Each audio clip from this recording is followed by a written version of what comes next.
Bonjour et bienvenue dans votre revue de presse de ce jeudi 20 juin 2019. L'affaire Petro-Tim semble s'enliser. Plusieurs journaux de la livraison de ce jeudi faisant état d'un nouveau rebondissement et d'un cafouillage au sommet, à l'instar du quotidien Vox Populi. Cafouillage au sommet, indique ce journal à sa une, démenti et confirmation autour des 146 millions versés par Timis à Alioune Sall, écrit Vox Populi, en allusion à la somme qui aurait été versée à Alioune Sall, frère du chef de l'État sénégalais, cité dans une affaire de corruption dans l'attribution de contrats pétroliers au Sénégal. Cette affaire est partie d'un documentaire publié le 3 juin dernier par la chaîne publique britannique BBC, dont l'enquête intitulée Sénégal, scandale à 10 milliards, défraie le chronique depuis plus de 15 jours, alimentant notamment le débat politique.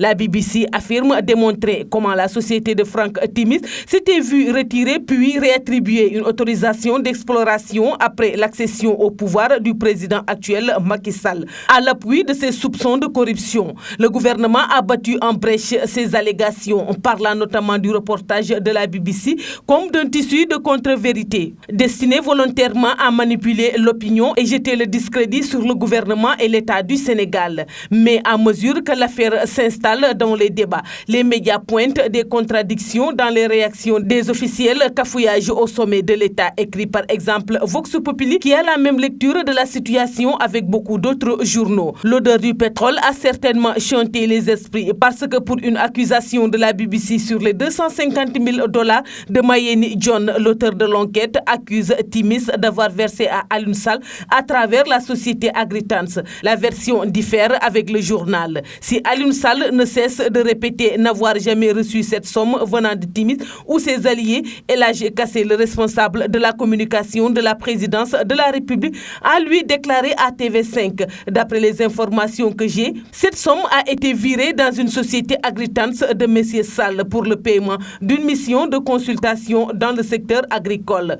Il n'en fallait pas plus pour Vox Populi et les autres journaux, dont l'Observateur, cacophonie autour de Alioune Sall, souligne par exemple ce dernier quotidien pointant ces contradictions au sein du pouvoir.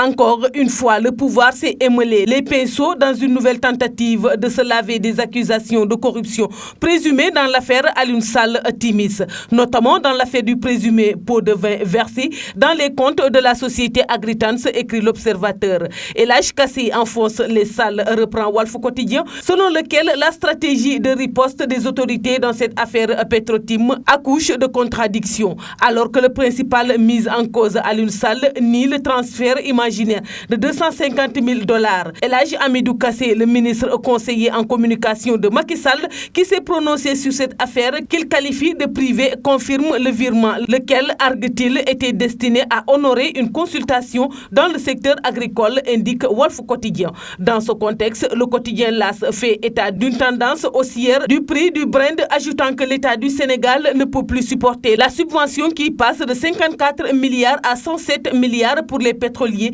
et 150 milliards à Sénélec, la Société nationale d'électricité, en raison de la flambée du prix du pétrole et du gaz oil.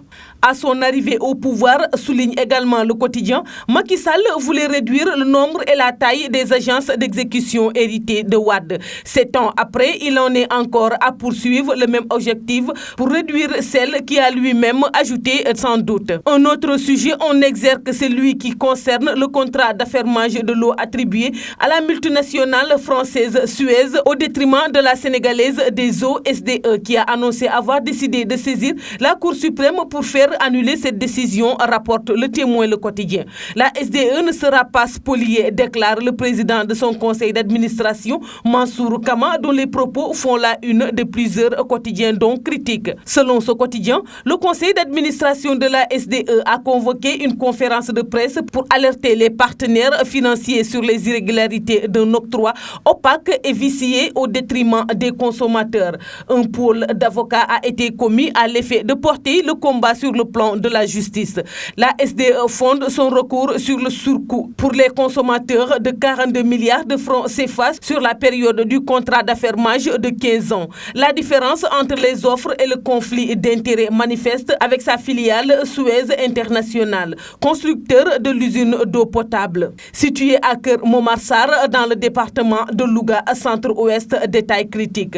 Le combat suprême affiche à ce sujet le quotidien Enquête. La SDE, adjudicataire du marché de la distribution de l'eau sénégalaise depuis 1996, refuse toujours d'avaler l'amère pilule de l'attribution du dit marché à son concurrent Suez suite à une longue pernicieuse procédure d'appel d'offres, explique le Témoin le quotidien. Il ajoute que la SDE poursuit son combat à la Cour suprême. Après le rejet de son recours par l'ARMP, l'autorité de régulation des marchés publics, elle demande aux bailleurs de fonds de se prononcer sur la question étant à l'origine de l'appel d'offres international pour le contrat d'affermage de l'eau. C'est tout pour la revue de presse parvenue à la rédaction du groupe Média du Sud. Merci de nous avoir écoutés. Quant à moi, je vous donne rendez-vous demain. Au revoir.